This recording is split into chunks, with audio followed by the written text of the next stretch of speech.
Welcome back to topic 6. Now we're on part 4. We're going to talk about disorders of the pulmonary circulation. Pulmonary edema is when we have a fluid that's collected in the alveoli here and interstitial area here. This is going to reduce the amount of oxygen diffusing into the blood because this is creating a greater diffusion distance, and that greater distance will slow the rate of diffusion. It also dilutes surfactant, and that can lead to alveolar collapse and atelectasis. What is this caused by? Well, a common cause, or the most common cause, would be left heart failure. So as blood backs up, because the left heart is not pumping it out inadequately,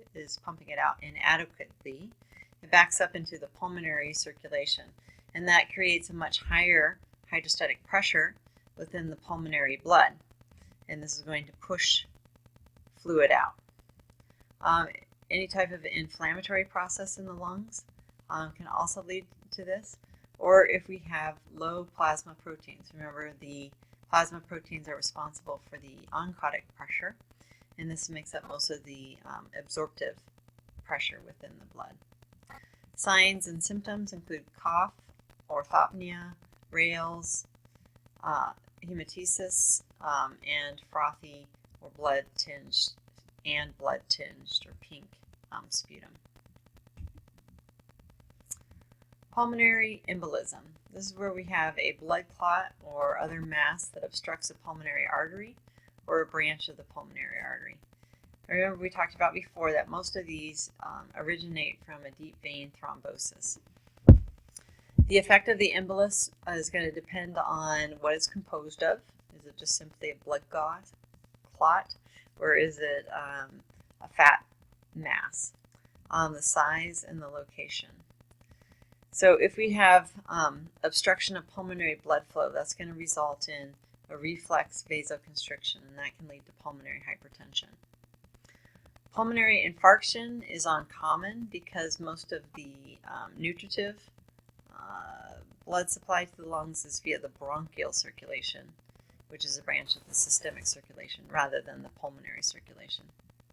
So signs and symptoms. If they're really small, they can often be silent. Moderate or multiple pulmonary emboli can lead to transient chest pain, cough, and dyspnea.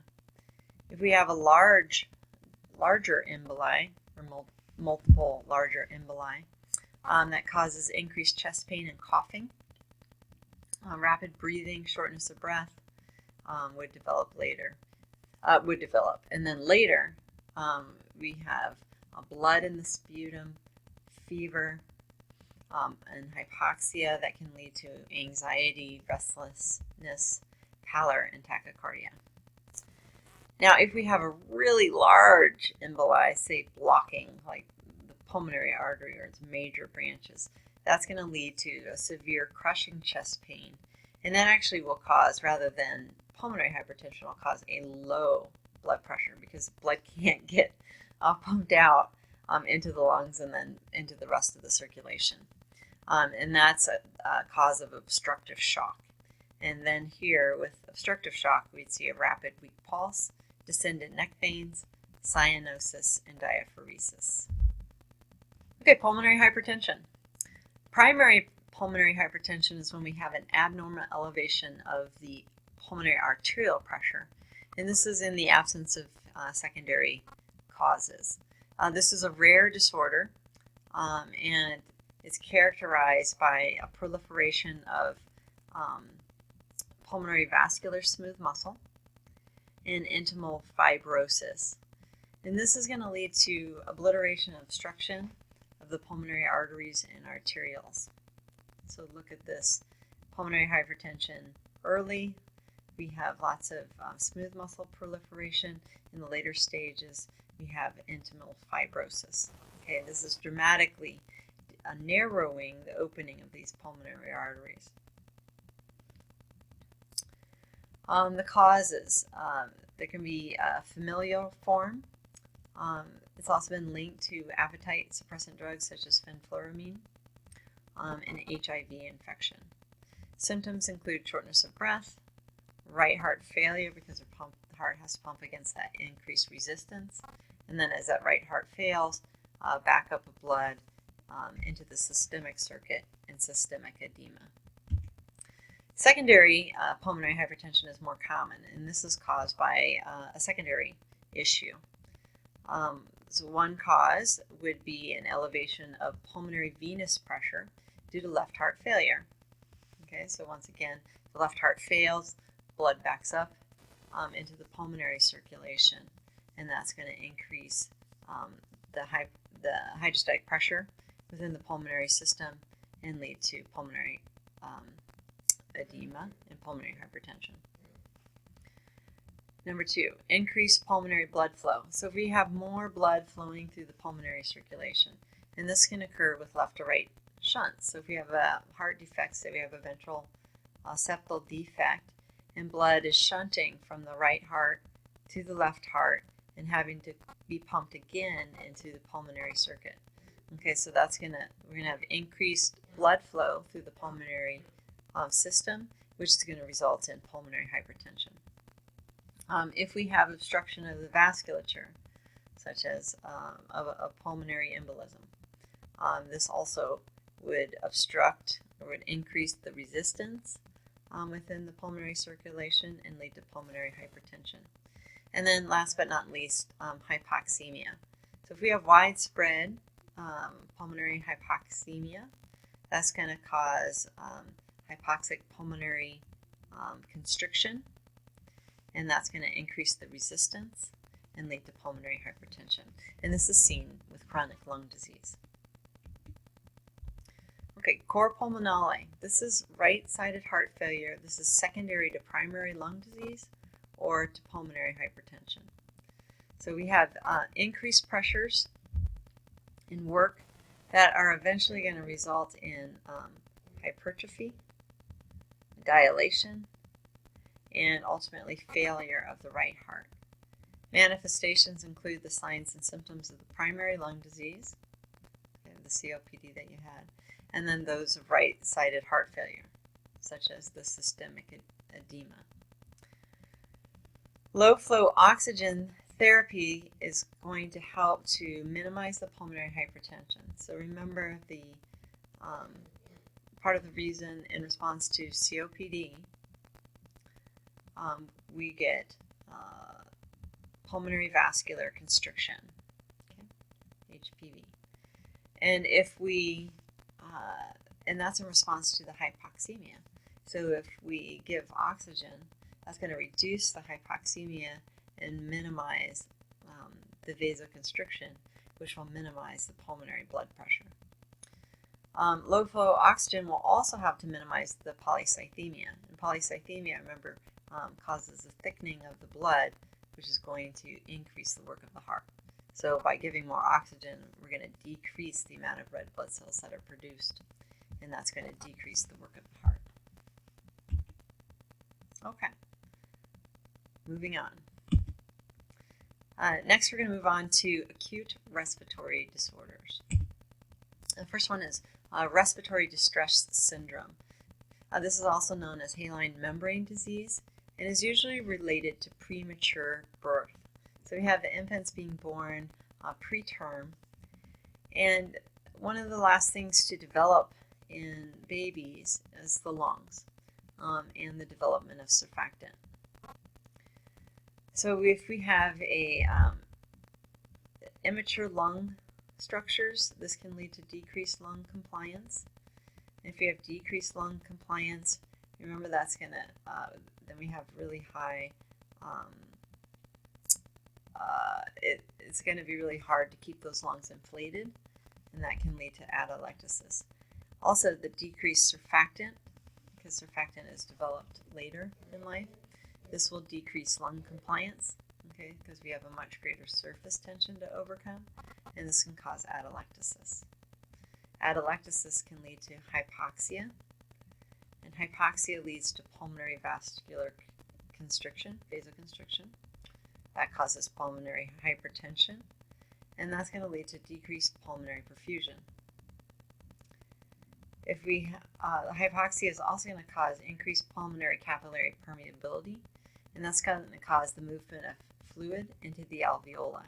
And then this is going to lead to the formation of these membranes within and around the alveoli. So we can see this buildup of all these membranes around the air spaces. So poorly developed alveoli are going to be difficult to inflate. So they can collapse between breaths. Remember, the collapse is referred to as atelectasis. We also have decreased pulmonary blood flow. That leads to pulmonary vasoconstriction, severe hypoxemia, pulmonary hypertension, and that's going to lead to decreased pulmonary perfusion. We have poor lung perfusion and a lack of surfactant. We're going to see increased alveolar capillary membrane permeability, and then this causes the fluid and protein to leak into the interstitial area and into the alveoli, leading to the formation of the hyaline membranes. Signs and symptoms of infant respiratory distress. So we have respiratory difficulties evident at birth or just shortly thereafter. Respirations are going to be rapid and shallow. We have chest retractions, flaring of the nostrils, kind of a frothy sputum because of the fluid in the alveoli. So we're getting air mixed with fluid, expiratory grunt, decrease in blood pressure, cyanosis, peripheral edema. We're going to have pretty severe hypoxemia and a decreasing level of responsiveness. Decreased breath sounds due to the atelectasis. The treatment, if a woman goes into premature labor and it can't be stopped, you would give glucocorticoids. This is going to be to help stimulate surfactant production in that infant. We can give synthetic surfactant, or they used to give calf surfactant to high risk babies. Ventilation using continuous positive airway pressure to help prevent the collapse of those alveoli between breaths. Oxygen therapy, and then nitric oxide drugs to help cause pulmonary vasodilation. Acute lung injury or respiratory distress syndrome. This is where we have injury that then leads to a very similar thing as seen in respiratory distress syndrome of the infant. So here it's caused by the injury. So we have injury that causes the release of chemical mediators. This increases the permeability of the capillary membranes. We get fluid and protein in the interstitial area and in the alveoli. Damage to surfactant producing cells, and necrosis and fibrosis throughout the lungs if the patient survives. This is a hard thing to overcome. Some of the conditions that can lead to lung injury would include aspiration of salt water or gastric contents, inhaled gases such as smoke or ammonia, radiation, drugs, a systemic bacterial infection, burns, fat emboli, chest trauma, DIC, that's that disseminated intravascular coagulation, multiple blood transfusion. This often can lead to multiple organ dysfunction, and it has a high mortality of about 35 to 60%. Okay, so what happens here? We start with alveolar or pulmonary capillary wall injury. That causes, and that can be due to any of those causes that I mentioned on the previous slide. That's going to lead to increased capillary permeability.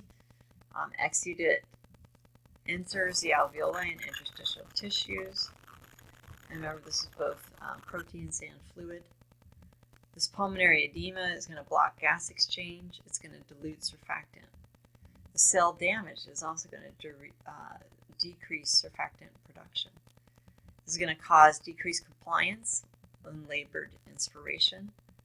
Decreased lung volumes is going to lead to atelectasis. Decreased oxygen exchange, that's going to lead to hypoxemia. And then ultimately onto respiratory failure. So we have signs and symptoms: dyspnea and restlessness, rapid shallow breathing, tachycardia. This can lead to confusion and decreased responsiveness, severe hypoxemia, and a progressive both metabolic due to the hypoxemia and respiratory acidosis due to the high CO2. Treatment is going to be aimed at supportive respiratory therapy, just trying to maintain the patient while treating the underlying cause. Acute respiratory failure. This is when the respiratory system fails in either gas exchange, ventilation, or both. We can define it as either hypoxemic respiratory failure. This is when we have a decrease in PCO2 of less than 60. Or we can have a hypercapnic, hypoxemic respiratory failure. And this is due to hypoventilation or extreme VQ mismatch. And this results in an arterial, or it's defined by an arterial PCO2 of greater than 45 and a PO2 of less than 60. Okay, so let's look at the different causes of hypoxemic versus hypercapnic hypoxemic respiratory failure. So if it's just simply hypoxemic, it can be caused by ventilation perfusion mismatch. We see this with advanced COPD, atelectasis, and pulmonary embolism. We can have impaired diffusion, such as with interstitial lung disease, such as pulmonary fibrosis, ARDS, pulmonary edema, or pneumonia. And then hypercapnic hypoxemic respiratory failure is almost always caused by hypoventilation. Although I mentioned you might also see that in really severe VQ mismatching or in COPD. So hypoventilation due to depression of the respiratory center, such as by drug overdose or brain injury, diseases of the nerves that supply the respiratory muscles, such as in spinal cord injury, diseases of the respiratory muscles, such as in muscular dystrophy, exacerbation of COPD in which we have severe hypoventilation, or finally thoracic cage disorders such as with the crushed chest. Manifestations of respiratory failure. We get hypoxemia with increased respiratory drive and increased sympathetic tone. It causes cyanosis, restlessness, confusion, anxiety, restlessness, rapid breathing, high blood pressure, and cardiac arrhythmias. You can also have pulmonary hypertension leading to right heart failure and those associated manifestations. If we have hypercapnic failure in addition, those manifestations are related to respiratory acidosis, and that can cause a decrease in cardiac contractility, arterial vasodilation, which is going to lead to warm, flushed skin and increased cerebral blood flow, a decreased level of consciousness leading to coma, air hunger, and rapid breathing. Treatment is aimed at correcting the problem that impaired the gas exchange or ventilation in the first place. Open the airway, giving a bronchodilator, antibiotics. Oxygen therapy would be given to correct hypoxemia. In order to correct hypercapnia, however, we need mechanical ventilation in order to rid the body of that CO2. Okay. Tell whether the following statement is true or false. Patients suffering from ARDS will not necessarily be hypoxemic. It's absolutely false. The alveoli are filled with fluid, and that's going to decrease the surface area for gas exchange. Also going to increase the diffusion distance, leading to hypoxemia. Tell whether the following statement is true or false. Premature infants are at greater risk of developing respiratory distress syndrome than infants. This is false. This is true. Premature infants are at greater risk.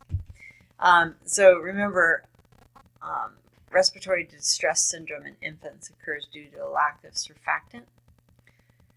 And surfactant, as we mentioned before, is produced later in gestation.